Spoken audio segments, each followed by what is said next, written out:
Hello everyone, I'd like to introduce Yizhong ET20 channel letter bending machine. This machine consists of 3 main parts. Now let's take a closer look at how each section works.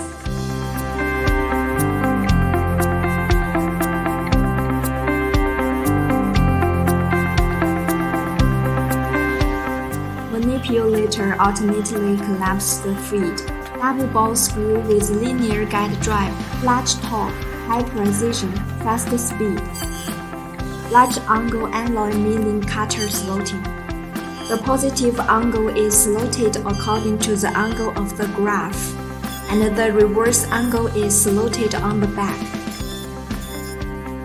Double knife alternate bending mode, extra long bending span, equipped with high-power servo motor. Delta servo system ensure the accuracy and stability of the machining process. To ensure that the equipment can still process products with excellent forming degree under the working condition of continuous and high-speed operation.